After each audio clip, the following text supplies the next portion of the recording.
Bem-vindos ao Botão Vermelho Podcast. Aqui é um espaço de conversas e histórias profundas.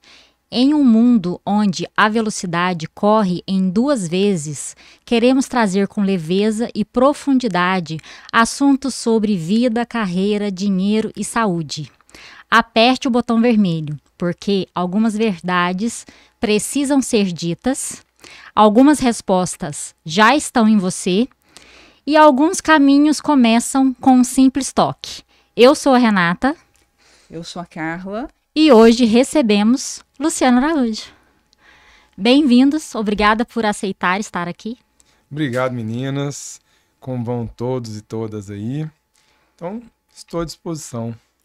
Luciano, é uma alegria ter você aqui, porque eu já fiz algumas coisas com você, né? Alguns trabalhos com você. Acho que há 2 anos passei por um trabalho muito especial, onde você me ajudou a olhar para alguns aspectos da minha carreira, da minha vida profissional.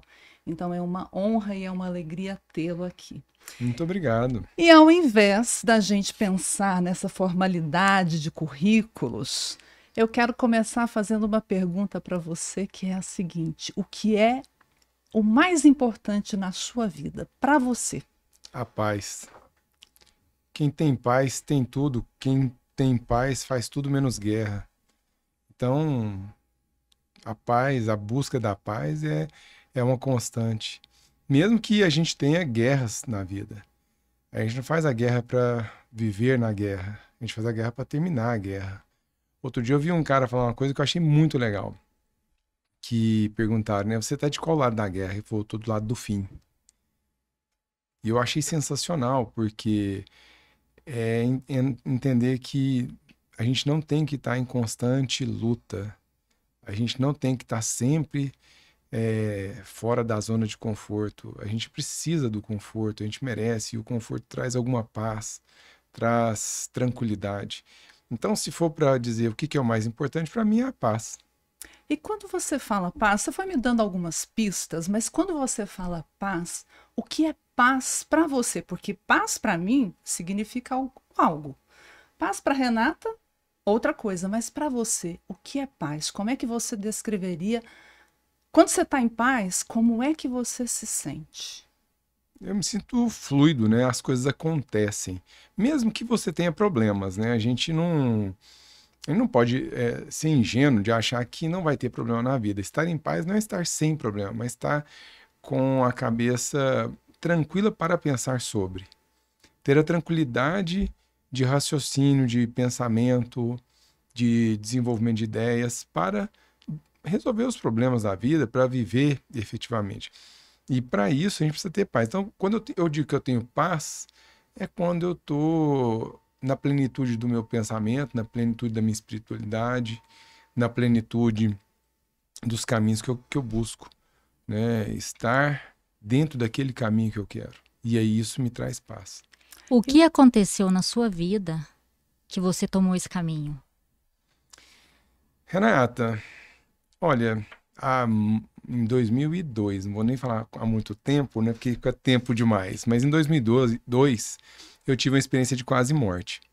Depois que você passa por um processo desse, inevitavelmente você muda. Se você mudar depois de um processo de uma experiência de quase morte, nada vai te mudar na vida, eu acho. E isso te mostra que, não que necessariamente você estava vivendo errado, né? Porque eu acho que não tem jeito de viver errado. Você vive do jeito que você dá conta.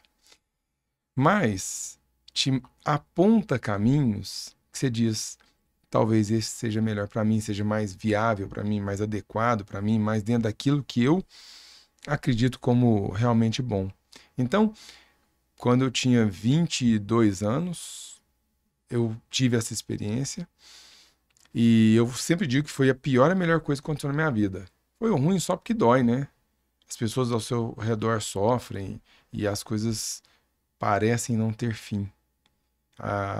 Mas depois você enxerga que aquele caminho ele foi excelente, por mais difícil que ele tenha sido, porque ele te ensina inúmeras questões. Me conta exatamente o que aconteceu e o que você mudou. eu sofri um acidente de carro viajando. Eu ia viajar sozinho e eu estava saindo de viagem, minha mãe resolveu ir comigo. E estava viajando, estava quase chegando no destino. A minha mãe se assustou com a rodovia e gritou. Então eu tirei o carro de uma vez e o carro capotou 5 vezes. E toda vez que o carro capotava, ele batia do meu lado, porque ele girava no ar e batia, girava e batia. Então ele me estragou bastante, né? Eu tive 3 traumatismos cranianos, tive uma fratura de cervical, eu literalmente quebrei o pescoço. E às vezes as pessoas falam, não tem como você estar vivo quebrando o pescoço. Eu tô, né? Então, e aí eu fui socorrido e apesar de tudo, ainda assim erraram. Então me mandaram para casa, falaram, você não tem nada não, pode ir para casa que tá tudo bem. E aí eu fiquei 13 dias todo danado, sentindo muita dor e aí o corpo reclama, né? Ele falou, amiguinho, você estragou, você ir pro conserto. E eu comecei a ter contrações involuntárias, dormências, muita dor. E aí voltei para o hospital, aí me puseram em coma induzido, e aí tive que fazer uma cirurgia muito longa. Então, e aí quando eu saí da cirurgia, a sensação que eu tive é que eu saí pior do que eu entrei. Porque tive que aprender a andar de novo, passei por muitas situações, como fiquei entubado, não comia, tem inúmeras dificuldades. E aí você entende que você precisa das pessoas, que às vezes você vai precisar pedir ajuda, até para quem você não conhece, vai ter que dar conta de receber ajuda, e receber ajuda talvez seja uma das coisas mais difíceis da gente fazer. Da gente aceitar que a gente é insuficiente. Então, assim, vou dar um exemplo que o destino bateu na minha cara, né? Assim, no primeiro dia após a cirurgia, eu tava lá e chegou 3 enfermeiros e falou assim, vamos tomar banho? Aí eu pensei, vamos não, né? Vou. Aí eu arrogante, falei, não, eu que vou tomar banho. Aí eles falaram, tudo bem, pode ir. Aí eu entendi que eu não conseguia nem levantar meu braço, eu não conseguia fazer nada. E eu entendi que eu ia precisar de ajuda até para tomar banho. Então, eu tentei e eu falei, eu não consigo mexer nem meu braço. Ele falou, você quer ajuda? Eu falei, agora. E eu acabei ficando amigo dos enfermeiros que me davam banho. Então, naquele momento, a gente para e pensa assim, o destino te dá 3 segundos, né? De MBA. É um MBA da vida em 3 segundos. Você fala, preciso de ajuda. É interessante porque eu percebo que no processo de autodesenvolvimento acontece muito o contrário, né? A gente não aceita as nossas emoções ou não deixa as emoções fluírem no nosso corpo como ela deveria. Tecnicamente a gente chama isso de recalque. E aí o corpo apresenta alguma doença, né? Então, hoje, mais de 90% das doenças são psicossomáticas. E o destino te deu uma oportunidade ao contrário, né? O Sim. destino te mandou uma experiência corporal para você ter uma mudança de desenvolvimento e principalmente espiritual. Sim. Assim, e no hospital, estar no hospital não é uma condição boa de jeito nenhum. É um ambiente difícil, complexo. E se vê situações que você pensa assim, não, eu achei que eu estava mal, entendeu? Então, nada como uma comparação sadia para você entender assim, saia do seu lugar. Então, depois que eu vi a 3ª pessoa morrer na minha frente, eu decidi que eu precisava ir embora de lá. E eu falei, como é que eu faço para ir embora daqui? Eu perguntei pro médico, falei, como é que faz para ir embora disso aqui? Porque eu preciso sair daqui. Eu não posso ficar aqui, que tá morrendo todo mundo, né? Eu tenho que ir embora. Eu não quero morrer.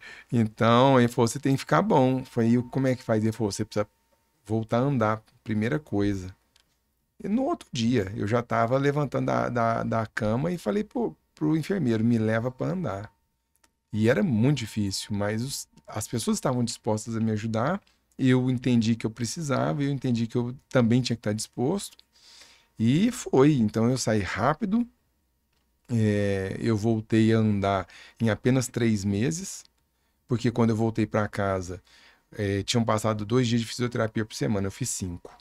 E pensei, fazer mais fisioterapia faz mal? Não. Então, eu achei 2 fisioterapeutas que estavam dispostas a falar, não, você vai sair dessa muito melhor do que você começou. Então, é isso. Então, a gente, se você aproveitar, e não é fácil, tá? Hoje eu tô falando, mas, gente, na época, não foi tão simples assim. Qual foi a primeira coisa que você fez na hora que você saiu do hospital? Primeira coisa, É. eu bebi coca. Eu esperando uma resposta espiritual. Não, eu bebi coca. E ele dá uma resposta bem mundana. Ô, Luciano, eu fiquei ouvindo você falar e me lembrei de uma das ordens da ajuda, né, que o Bert Hellinger traz para nós, que é: eu só posso ajudar quem quer ser ajudado. E quando você desperta, né? Opa, eles estão aqui para me ajudar, eu quero ser autossuficiente, mas eu não tenho a condição de ser autossuficiente. Então, é o MBA que a vida lhe oferece, né? Em 3 minutos, em 3 segundos, na verdade, né? De você olhar para aquilo ali e falar assim, eu preciso de ajuda. Que é me colocar num lugar menor, humilde, em que eu vou receber. E que para minha cura, eu preciso receber algo. Que eu vejo também que é uma lição da espiritualidade, do fluxo da vida na nossa caminhada. E aí, eu queria perguntar para você, né, o que é que ficou de mais importante dessa sua vivência? O que é que você traz de essencial dessa sua vivência ao longo da sua vida? Legal. Carla, assim, ó, pouco antes desse acidente, eu tinha lido um livro que tem um nome extremamente sugestivo. Quando eu li ele, porque ele me chamou tanta atenção, o título, eu falei, não, eu preciso ler isso aqui, porque tem a cara de coisa que eu gosto. Ele era muito provocativo, chama Publicidade é um Cadáver que nos Sorri. Eu sou formado em propaganda e marketing, e o curso me incomodava. Eu ia aprendendo as coisas e falava, gente, mas isso aqui é muito bom, mas pode ser muito ruim. Entende? Assim, o marketing, a propaganda, né? E marketing, entenda-se, estratégia, né, de negócio. Então, me incomodava que eu falava, gente, isso aqui se for mal usado vai dar errado. E quando eu li esse livro, A Publicidade é um Cadáver que nos Sorri, que é um livro antigo, o autor é Olivier Toscani, assim, aconselho qualquer um ler esse livro. E ele meio que desromantizou tudo. Eu estava extremamente incomodado. Eu falava, gente, eu preciso arrumar uma coisa boa para fazer disso aqui, porque eu estava me sentindo meio ruim, sabe? Aprendi a ciência do mal, né? E aí, logicamente, eu tinha 20 e poucos anos, a cabeça era muito limitada ainda. Mas quando eu passo pela experiência, eu entendi que eu acredito em Deus. Então eu saí, eu entendi que Deus tinha algo para eu fazer. Então eu entendi que eu precisava pegar meu conhecimento, aquilo que eu tinha aprendido e que eu tinha capacidade de aprender muito mais, e eu precisava pôr isso a serviço das pessoas, de uma maneira boa. Então, isso me impactou logicamente em todos os sentidos, mas pensando profissionalmente, por exemplo, me impactou no sentido de que eu passei a enxergar que eu tenho um papel, e sem romantizar a profissão, tá? Mas eu tenho um papel de ajudar as pessoas com o meu conhecimento. O marketing, a propaganda, a publicidade, são ciências que, se a gente usar bem usada, elas vão produzir riqueza na vida das pessoas, elas vão ajudar as pessoas a prosperar nos negócios, a prosperar famílias, a prosperar carreiras. E eu entendi que eu precisava fazer algo de realmente bom. É lógico que eu não tive um lampejo e saí do hospital com isso feito. Mas eu entendi que se eu sair daquilo ali, e quando eu saí do hospital, que eu entendi o tamanho do buraco que eu tinha entrado e como que eu tinha saído, eu falei, eu preciso fazer algo de bom. E eu decidi que nunca mais eu ia perder tempo na minha vida, porque eu entendi que o tempo era a coisa mais importante da minha vida. E aí eu entendi também que eu precisava fazer algo de bom. Então eu tinha que, de alguma maneira, aproveitar a chance. Eu tinha tudo para ter morrido. O policial que chegou no local do acidente, ele falou, nossa, morreu todo mundo? Eu falei, não, eu estava aí dentro. O cara me olhou com a cara do tipo... É um milagre. Como assim, né, que você estava aí dentro? E eu estava fora do carro, né? Então, eu entendi isso, que eu tive uma segunda chance e eu preciso usar ela. Preciso usar ela para fazer o bem. Como que eu posso fazer o bem? Com o meu conhecimento. Tem pessoas que fazem o bem com habilidades, com inúmeras questões. Eu faço com o meu conhecimento. Então, eu consigo estudar, aprender e ensinar. Me tornei professor. E é interessante porque desde o começo, quando você fala da experiência e, doutor, como é que eu saio daqui, né? Me lembrou também um outro autor, Viktor Frankl, que esteve nos campos de concentração na época do Hitler, né? Se não me engano, passou por uns 4. E ele dizia, né? E eu, por ter lido alguns livros dele, ele dizia: isso aqui, como é que eu saio disso daqui?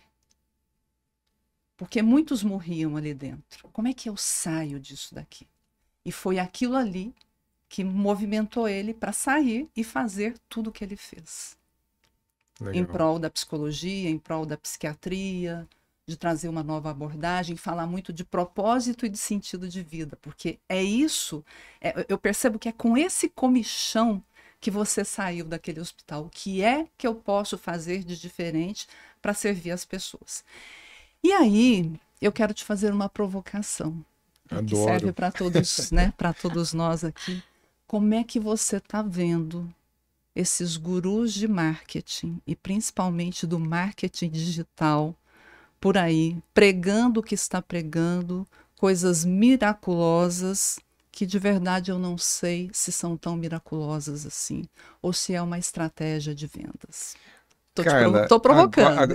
Agora é a hora de eu ser cancelado, né? E eu não tô nem aí. Então, assim, eu tenho, gente, tantas restrições sobre tudo aquilo que é definitivo, miraculoso e, sabe, mágico. Porque é isso, né? E há de dizer, há quem diga que não estamos prometendo mágica. Mas, ó, vamos começar que se a gente perguntar para a maioria desses gurus o que é marketing, é provável que nenhum deles saiba falar assim, uma definição que leu num livro de um autor consagrado. Vamos começar por aí. Então, começa já não sabendo o que está vendendo. Isso já é preocupante. Aí vão dizer, você está, como é que fala? Com recalque? Sei lá como é que chama. Né? Porque não é você que está ganhando milhões. Eu prefiro não ganhar milhões e não estou sendo hipócrita, porque eu quero ganhar dinheiro e todo mundo quer, e não me venha com essa conversa de que dinheiro não é importante. Se não for, te passo o meu Pix. Mas o que é mais importante entender é que o seu dinheiro não pode controlar a sua vida. Isso, inclusive, é bíblico. Sim. Aquele que ama o dinheiro está servindo a 2 senhores. E isso é um problema. E vamos popularizar, porque já dizia a música, se não me engano, é do Frejá, quem é o dono de quem? Mostrar o dinheiro, quem é o dono de quem, né? Uma frase assim, mais ou menos. Então, eu enxergo essa promessa que ela vem muito ao encontro daquilo que o povo quer ouvir. Porque assim, se tem uma coisa que o mundo tá cheio de gente preguiçosa, atrás de resultado, muito resultado com pouco trabalho. Então, a conta não vai fechar. E aí, se você olhar, parece que criou-se uma pirâmide, sabe? Eu compro um super curso, que nele eu descubro que eu preciso comprar um outro super curso. E que eu descubro que eu preciso comprar um outro, e um outro, e um outro. E quando eu vi, eu gastei horrores. E você fala assim, de verdade, e o payback? Entende? Você investiu e explica qual é o retorno? Explica pro leigo, o que é o payback? Então, toda vez que eu faço um investimento, eu preciso ter um retorno em um determinado tempo. Eu preciso que esse dinheiro volte, ele produza e reproduza a riqueza. Que ele transforme aquele capital em mais capital, em riqueza, em dinheiro, em volume. Na medida em que eu começo a fazer investimentos que eles não têm retorno, eles se tornam gastos. E aí despesas, né? Despesa. E é interessante o que você está falando, porque eu entendo o digital como um formato, né? Quando a gente vai falar de marketing, é bem mais amplo e bem mais antigo.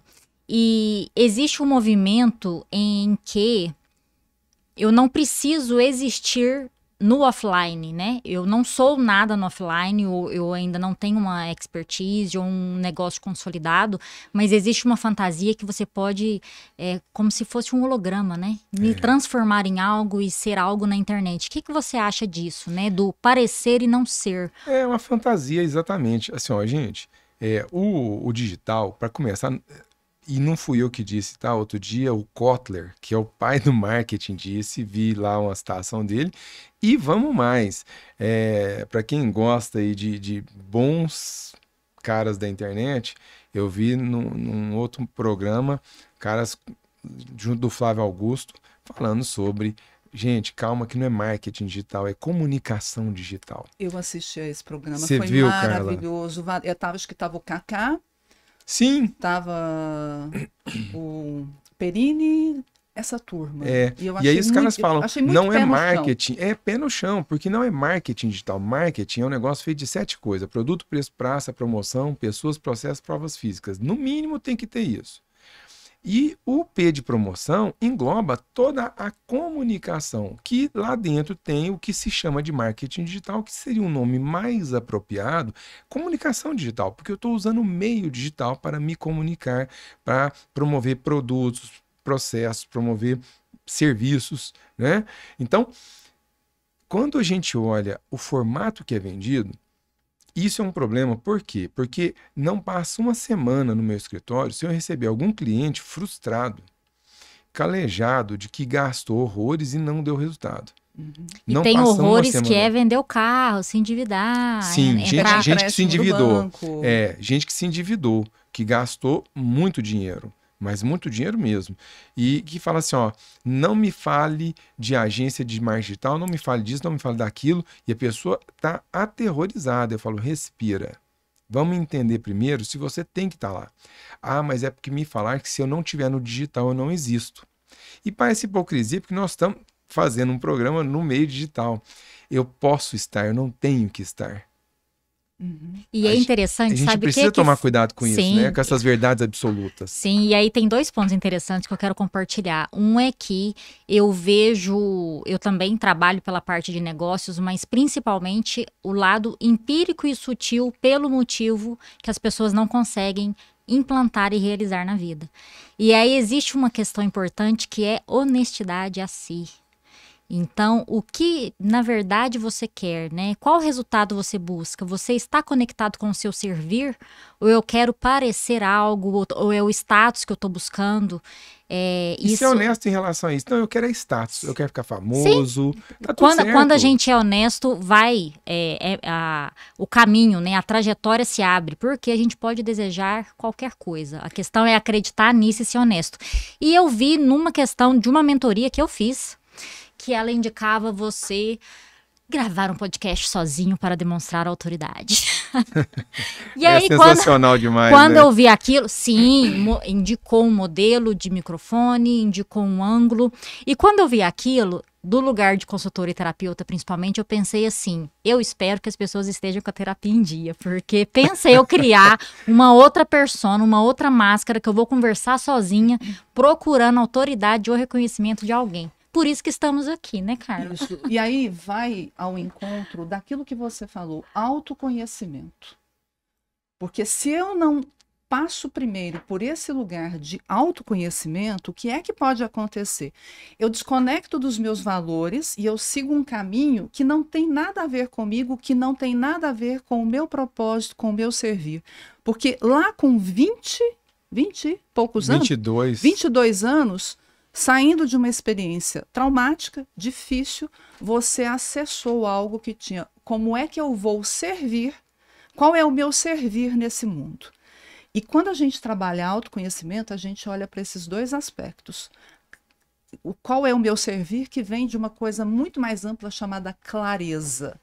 Clareza. Não, Perfeito, Clara. e é interessante falar que o dinheiro vem, a exposição vem, o sucesso vem. Eu quero saber o que você faz com o vazio, eu quero saber o que você faz com o seu sono péssimo, com o seu corpo péssimo, Com bruxismo. com os seus bruxismos, com os seus Com- pesadelos e fica Com 4 horas da manhã acordando. É, Com seus vícios, porque Sim. aí vem a compulsão, que é onde Sim. eu preciso preencher aquele vazio, então eu conecto com a compulsão.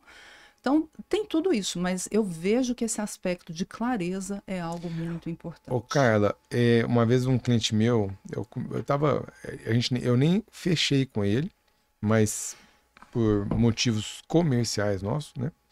Mas eu perguntei pra ele, como eu pergunto pra todo cliente meu, o que que você quer? Por que que você me chamou aqui? Aí ele responde, porque eu quero ficar rico.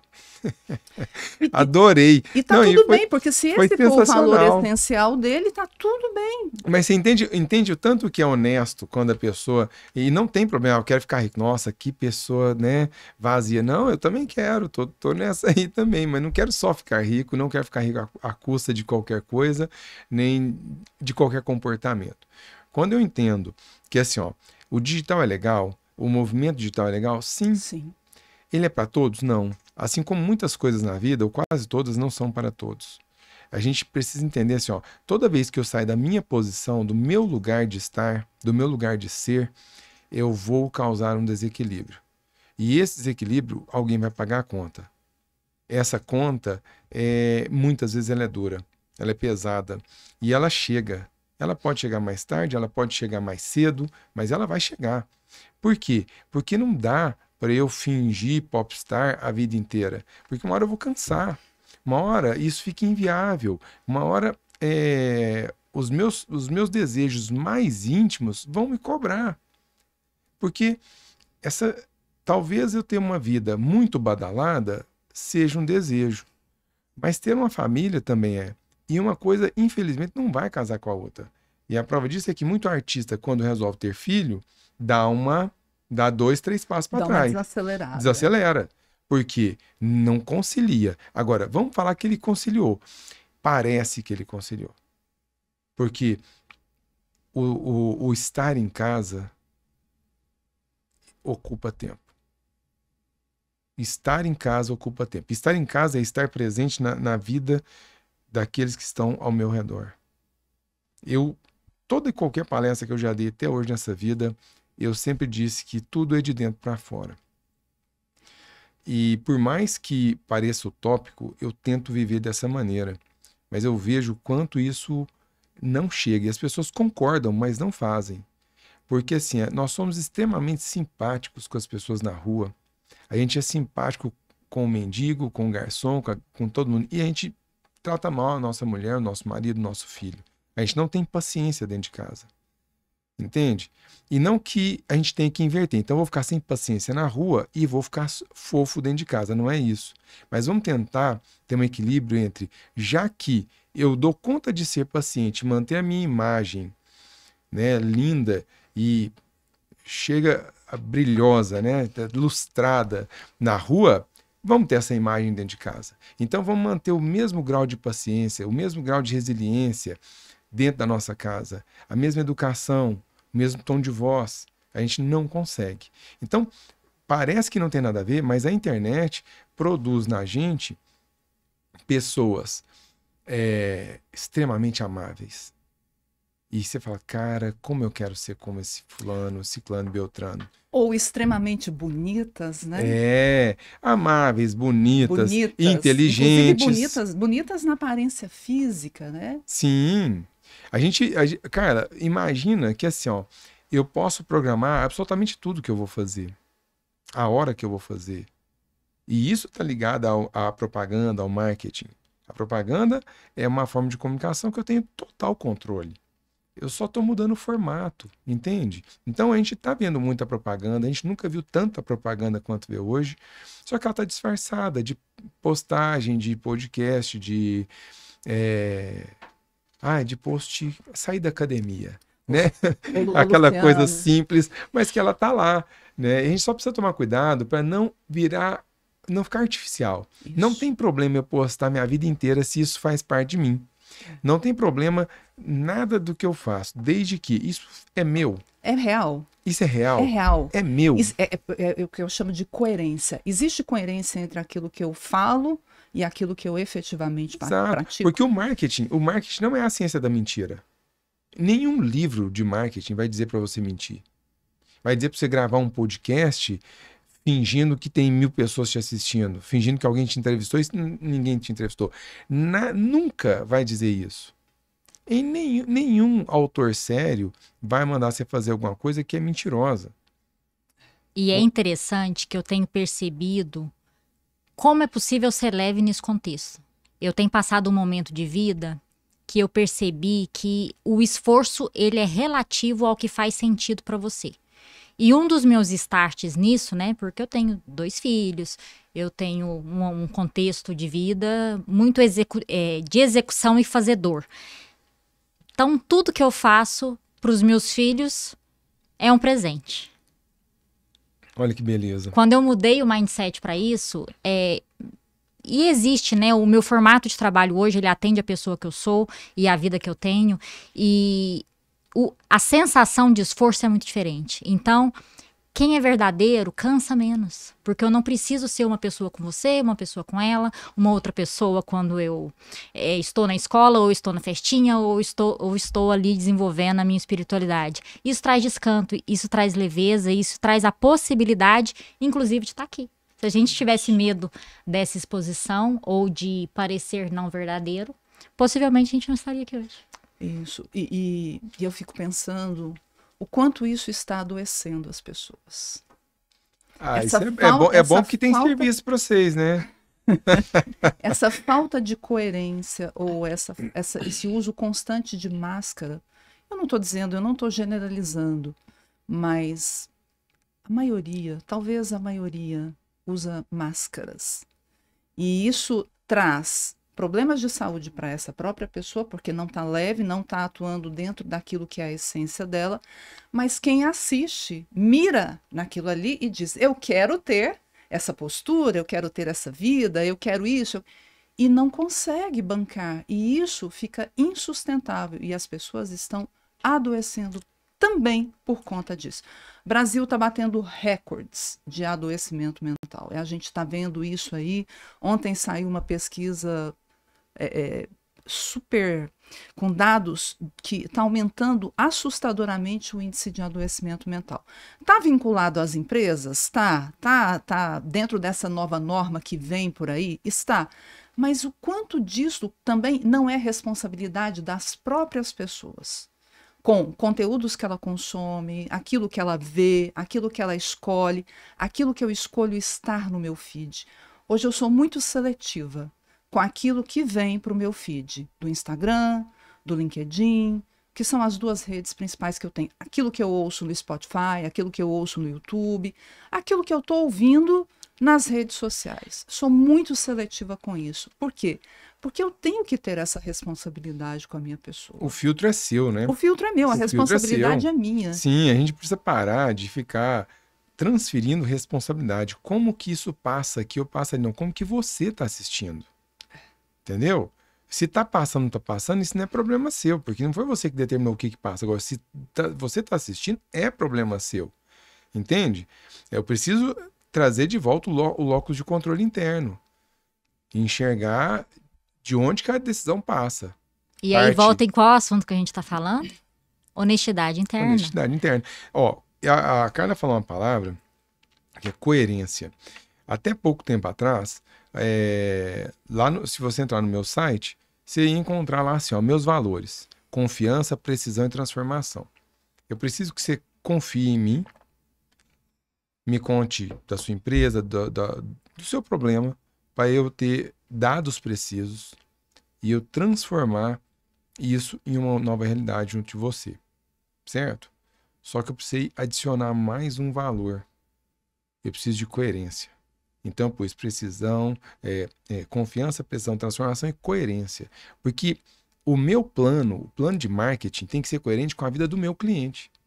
Porque assim, ó, se eu tiver 10 milhões de reais, deixa eu te falar, qualquer cliente vai fazer um bom plano de marketing. Entendeu? De porte pequeno, médio. Qualquer um. Mas não necessariamente isso é viável para ele. Não necessariamente isso é honesto com ele. Não necessariamente isso é honesto com o cliente dele. E aí eu crio aberrações e fica parecendo que a gente está vivendo num mundo louco. E aí o cliente fala assim, olha, eu vou te contratar, mas não faz isso não, tá? Você vai me pôr para fazer isso ou aquilo? Não, não vou. Não sei nem o que nós vamos fazer. Preciso te conhecer primeiro. Lembra da confiança? Se você confia em mim. Então, para depois eu ter seus dados, suas informações, aí eu vou transformar, mas eu vou transformar de forma coerente. A incoerência daquilo que eu quero com aquilo que eu sou, daquilo que eu posso. Entende? Tá reinando. Então, quantas e quantas pessoas estão adoecendo mentalmente porque são incoerentes com elas mesmas. Sim. Entende? Ela odeia gravar vídeo, fazer conteúdo na internet, mas ela tem que fazer. Aí você pergunta, né? Tem que. Aí você fala, quem falou para a senhora pessoa que você tem que fazer alguma coisa? Você não tem que nada. Você não tem que nada. Porque até outro dia, você estava vivendo sem esse negócio. Agora, é lógico que eu não posso engessar os negócios. Se eu não vou me dispor a fazer determinadas estratégias digitais, eu vou precisar fazer outras estratégias. Eu não posso simplesmente virar as costas para o mundo. O mundo está mudando e a passos largos. Obviamente, eu preciso ter um mínimo de adaptabilidade, conseguir chegar a outros públicos, com outros canais e tudo mais. Está tudo certo. Mas eu não posso me trair para isso. E é um nível enorme. Por quê? A frase mais perturbadora que eu aprendi com o Bert e várias decisões da minha vida têm sido tomada em cima dessa frase é que o adulto não fica doente. Então, quando a Carla traz esse dado, e é realmente verdadeiro, hoje no Brasil, as 3 primeiras causas de afastamento no trabalho são de ordem mental. Ansiedade, depressão e burnout. Burnout entrou, né, com aceitação de afastamento como doença há pouquíssimo tempo. Então, a gente está falando aqui sobre negócio, sobre se expor, sobre fazer o próprio dinheiro e principalmente sobre essa postura de não dependência do Estado. Mas é num nível de esse caderninho tem a ver comigo, o meu trabalho tem a ver comigo, a forma como o meu líder gere o negócio tem a ver comigo. Com respeito e verdade é possível, mas decisões precisam ser tomadas e coisas difíceis precisam ser feitas. Renato, e não tem nada a ver com aquela frase boba que é trabalhe com o que você gosta e nunca mais tem que trabalhar. Não, essa frase a minha frase é trabalhe com o que você gosta e odeie o que você gosta. Odeie o seu hobby, né? Eu faço bolo, eu vou abrir um negócio de bolo, eu vou guiar da paixão, odeio. Transforme-o em trabalho. Exato. Porque, gente, todo trabalho tem parte chata. Sim. Todo trabalho. Por que todo trabalho tem parte chata? Por quê? Porque é coisa de adulto. Exatamente. A vida adulta não é tão legal assim. A vida gostosinha, tranquilinha, é de quem? É da criança. Exato. Né? Na vida adulta tem imposto, tem cronograma, tem data, eu tenho que abrir um negócio, eu tenho que ir lá. Tem responsabilidade. Exatamente. Então, se tá gostoso, tá errado. Diferente do que faz sentido. Quando a gente tá na verdade, no sentido, fica gostoso. Pode ficar, eu acho que equilibra as duas coisas. Pode ficar gostoso, às vezes vai ficar chato, às vezes fica gostoso e chato. E a gente vai fazendo essa troca, esse equilíbrio. Eu fui professor universitário por 21 anos seguidos. Fui padrinho de 29 turmas que eu dei aula. Então, assim, não tem jeito de falar que eu não gosto de dar aula. Mas eu odeio corrigir prova. Entende? É um saco. O Brasil precisa de mais empregos ou mais empresas? Não, o Brasil precisa de gente que não tem preguiça. Quando você decidiu que é mais viável você fazer dinheiro do que ser empregado de outra pessoa? Desde sempre. Assim, lógico, assim, meu primeiro emprego, eu não recebi para isso. Eu bati na porta da empresa e falei assim, eu preciso trabalhar nesse lugar aqui, porque isso aqui vai me dar conhecimento, alguma coisa. Bati na porta, descobri o nome do dono e falei, eu quero falar com o fulano. Quem é sobre o quê? É o Luciano.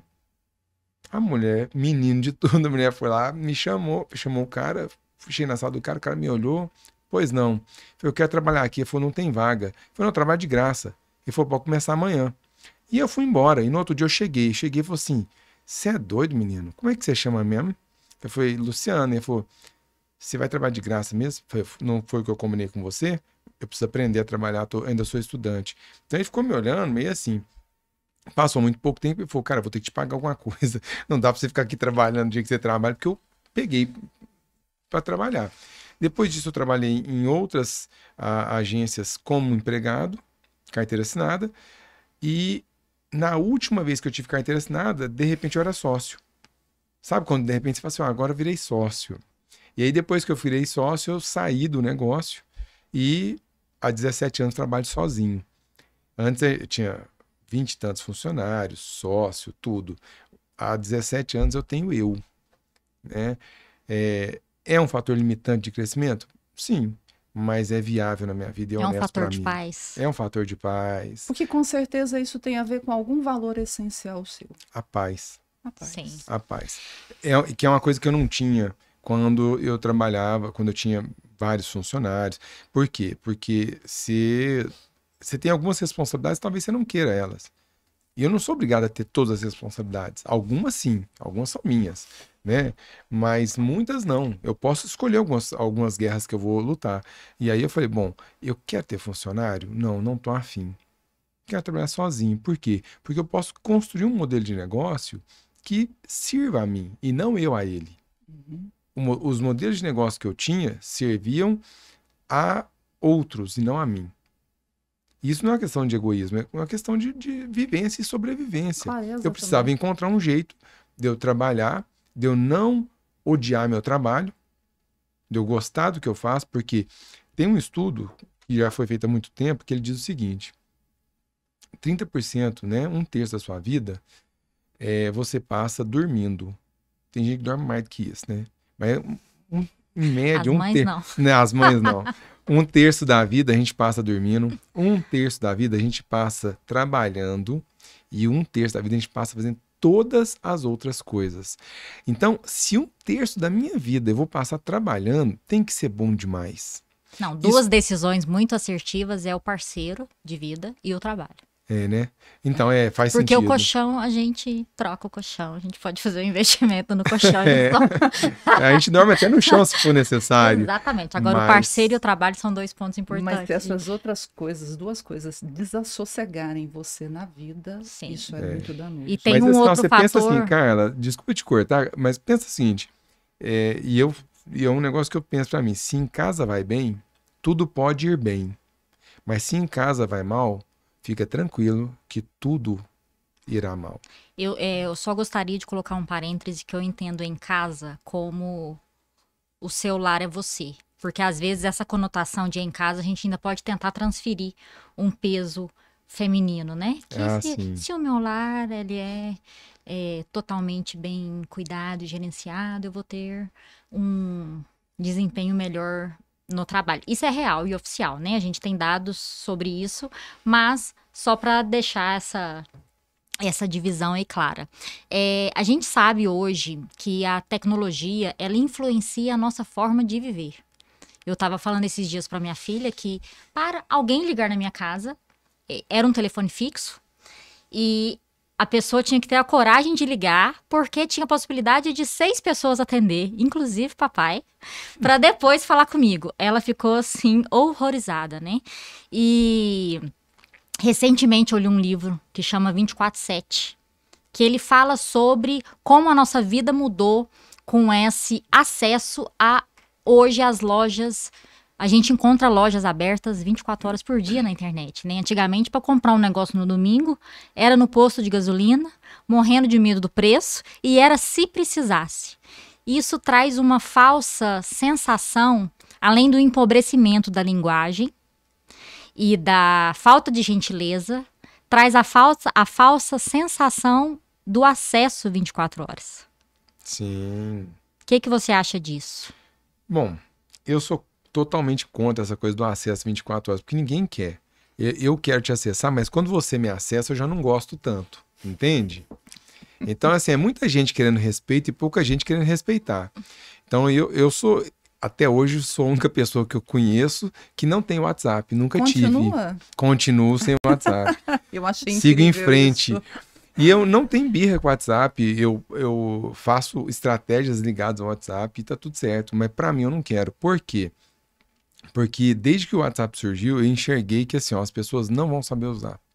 Por quê? O WhatsApp é uma porta, aliás, na verdade não é uma porta, ele só tem o portal, a porta não existe. Então, as pessoas se acham no direito de mandar mensagem, não, depois ela vê. Ou manda mensagem e se a pessoa não vê, liga. Cobra. Cobra. Então, ele criou ele ficou tão mal utilizado, é uma ferramenta maravilhosa, pessimamente utilizada. Por quê? As pessoas acharam que, porque eu posso mandar a mensagem, e é uma ilusão muito grande, vou falar por quê, o outro tem que receber. Para começar, eu sempre pude mandar mensagem, tem o SMS. Porque o povo manda texto, você usa SMS? Vai, me diz a diferença. Tudo é texto, chegou texto do mesmo jeito. Para de bobagem. Então o povo fica com uns preconceitos bobo, umas besteiras, e não olha a profundidade do problema. Não é você mandar a mensagem e deixar de mandar, é o jeito que você manda, é o caráter daquilo que você manda, é a hora que você manda, é o nível de cobrança que chega junto disso. As pessoas não são obrigadas a estar disponíveis para você a todo momento. Porque você também não é obrigado a estar disponível para ninguém. Você tem a sua família, tem sua casa, seus afazeres, o seu descanso. Né? Eu sou corredor, eu sou maratonista, faço maratona e ultramaratona. E o meu treinador fala uma coisa que é importante demais na conta. O descanso faz parte do treino. Isso. O descanso faz parte do treino. O WhatsApp não deixa você descansar. O cansaço mental, né? Seja mental, seja físico, seja espiritual, a gente precisa descansar. Sim. Assim, ó, eu sou super espiritualizado, eu vou rezar o dia inteiro, você vai cansar. Entendeu? Eu vou ler porque eu sou intelectual e eu quero ler o dia inteiro, vai cansar. Eu vou correr o dia inteiro, vai machucar.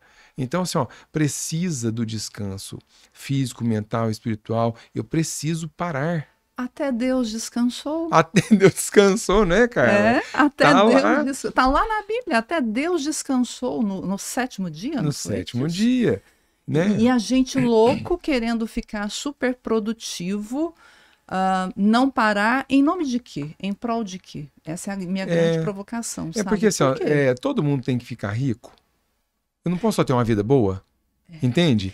Assim, ó, eu fico pensando muitas vezes assim, até onde é o suficiente. Eu falo muito sobre a suficiência porque é diferente da abundância e do exagero. O suficiente é aquilo que eu preciso. A abundância é quando eu tenho, me sobra. E aí o que eu faço da abundância? Eu me recluso a ela e começo a buscar o exagero, ou eu faço a abundância abundar, transbordar na vida do outro. Entende? Se eu enxergar a abundância como o ponto de partida para eu transbordar, para eu usar lá a parábola dos 12 talentos, né? Aquilo que te foi dado, se você multiplicar, mais lhe será dado. Né? Se você guardar, tudo aquilo você perderá. Então, se eu ficar só naquilo que é suficiente, pode ser que eu perca tudo. Se eu ir para a abundância, é importante que eu transborde. Mas se eu ficar no exagero, isso vai me matar, isso vai me afogar, isso vai acabar com a minha vida. Então, até onde que eu preciso ir? Até onde eu tenho que ganhar? Até onde que eu tenho que ser produtivo? Eu falo que eu estudei muito para um dia ir para a zona de conforto. Porque é isso. Quem não quer ter conforto na vida? Por que você tem uma casa enorme, compra uma poltrona que custou o olho da cara para você sentar, para você ter conforto? Aí tudo saia da zona de conforto. Não fique na zona de conforto. Até que dia? Até que dia que eu vou ficar só vivendo no desconforto? Que é diferente de eu não ficar acomodado. Eu posso ter conforto e não estar acomodado. Enxergar a minha situação. Então, essa coisa do sai da zona de conforto é o primeiro motivo para eu levantar e ir embora de uma palestra. É o primeiro, assim, ó. Depois, né, trabalhe no que você gosta, essas frases idiota, tudo. Isso me mata. Por quê? Porque está matando as pessoas. A gente precisa enxergar que a saúde mental, né, não adianta eu fazer terapia, só que eu saio da terapia e esculhambo minha vida no trabalho, na bebida, em qualquer coisa. Encontrar um ponto de equilíbrio o que o budismo fala do caminho do meio e que serve para qualquer um, porque não só o budismo fala, mas todas as religiões vão falar sobre o equilíbrio, encontrar um ponto, né, que eu estou ali realmente equilibrado, entendendo a minha vida, tendo consciência, estando no lado adulto do processo, me coloca à disposição de estar saudável e ter uma vida plena, uma vida de paz. Eu aprendi há muito tempo essa questão de a gente dá muita carga, mas e a descarga? E o desfrutar? Onde é que fica? Porque aí eu construí uma belíssima casa, tenho um sofá extremamente confortável, mas eu utilizo isso? Eu usufruo disso? E aí você falou de caminho do meio, né? E eu já vi um vídeo seu sobre o caminho de Santiago. Sim. Brevemente, fala para nós. Quais Melhor foram as viagem. principais lições do caminho de Santiago na sua Primeiro vida? que eu fiz em silêncio, então ficar em silêncio hoje pro povo é uma dificuldade imensa, né? Eu fiquei em silêncio, fiquei 13 dias em silêncio, foi uma benção na minha vida, sem falar com ninguém, né? Nem comigo mesmo, então é só com Deus, assim. Então só isso já é muito bom. Mas o caminho de Santiago, você não precisa fazer ele de forma religiosa, você pode fazer de forma espiritual. Sim. Olhar para dentro, né? Primeiro olho para dentro, depois olho para fora. Né? Tá essa trend aí, né? Primeiro começa, depois melhora. Não, filho, primeiro olha para dentro, depois olha para fora, né? Então, olha,